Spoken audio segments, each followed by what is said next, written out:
Pessoal, então o foco nosso hoje é falar sobre o reino plante, falar sobre as características gerais dos 4 principais grupos de planta, que são as briófitas, as pteridófitas, as gimnospermas e as angiospermas. Então a gente começa pelas briófitas.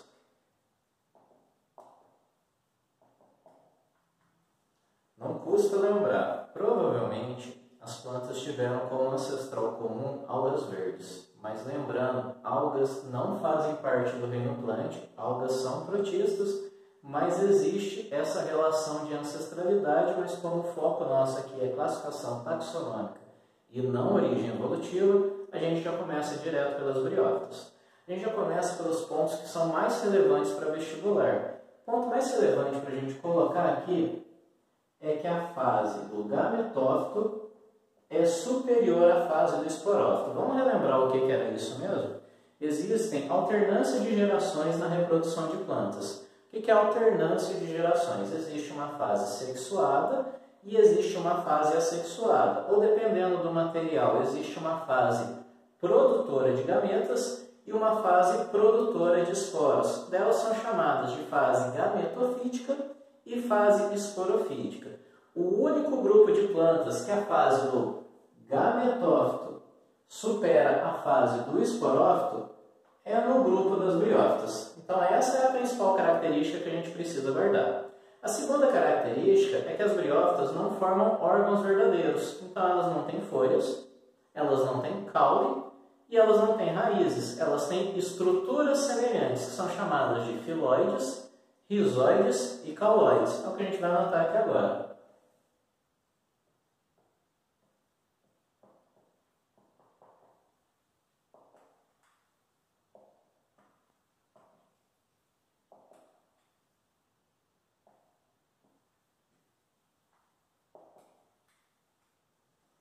Terceira característica importantíssima para a gente guardar é a dependência de água para a reprodução. O foco nosso aqui não é falar de reprodução, mas não custa a gente relembrar. Existem 2 células sexuais aqui. Os anterozoides, que são masculinos, eles são muito semelhantes a um espermatozoide, só que ele tem 2 flagelos. E a gente tem a oosfera,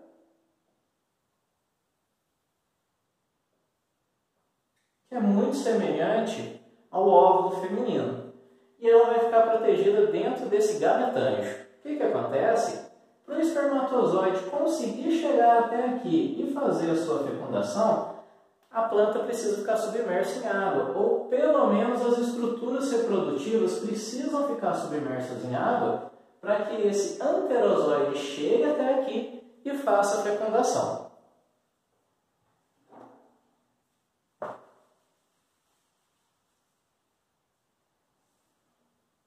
Então, o terceiro ponto nosso aqui, dependência da água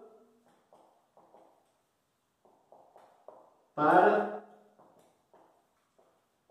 a fecundação. Vamos deixar isso aqui em evidência. Isso daqui é importante também. Das principais características, essas 3 aqui são as mais cobradas, são as características gerais. O foco maior, então, é que a fase do gametófito é superior ao do esporófito. Essa vai ser a nossa única exceção. As estruturas que ele apresenta são filóides, rizoides e cauloides. Ele não tem folha, caule e raiz verdadeira. E aqui a gente vê que existe uma dependência da água para a fecundação. Existem mais características? Sim, a gente vai trabalhar elas em outro momento, porque a gente vai detalhar todas essas. A gente vai estudar grupo a grupo novamente. Não vai ser como no ano passado, vai ser de uma maneira mais resumida.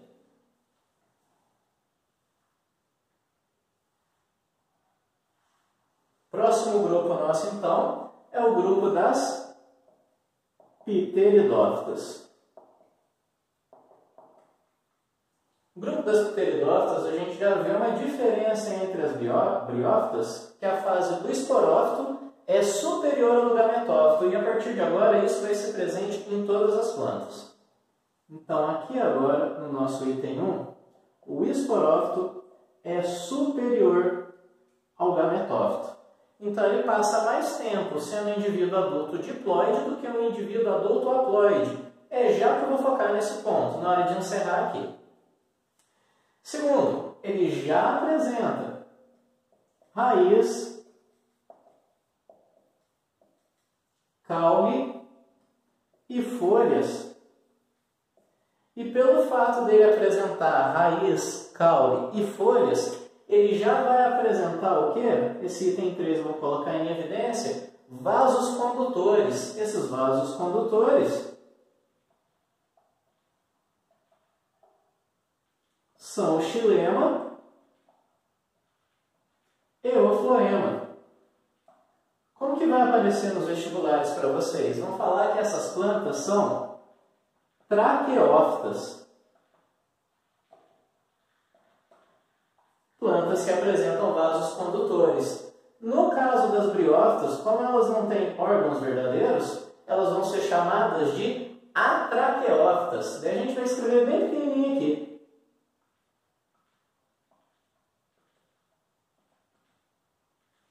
Isso é importante deixar em evidência para as pteridófitas, mas nem tanto para as briófitas.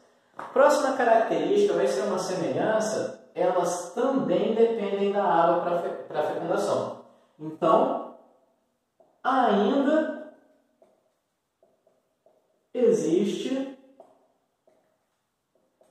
dependência da água para a fecundação. Então, ela também vai produzir anterozoides, ela também vai produzir oosferas, elas vão ficar protegidas dentro de gametângios e elas dependem de ficarem submersas na água para o anterozoide conseguir nadar até a oosfera. Então, isso não vai mudar aqui. E uma última característica que eu vou colocar aqui, existe a produção de soros.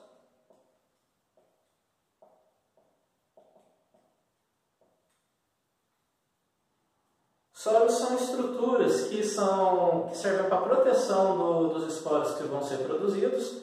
Aqui eu não estou citando os representantes ainda, mas as pteridófitas têm como principal representante as samambaias. E a gente observa essas estruturas que parecem uma bolinha marrom que fica embaixo das folhas, e elas têm função de proteger os esporos que vão ser lançados no ambiente para depois acontecer a formação dos gametas. Esse daqui é o segundo ponto o último ponto que a gente precisa guardar. Vamos falar então dos representantes. As briófitas têm como principais representantes os musgos e tem como outros representantes as hepáticas.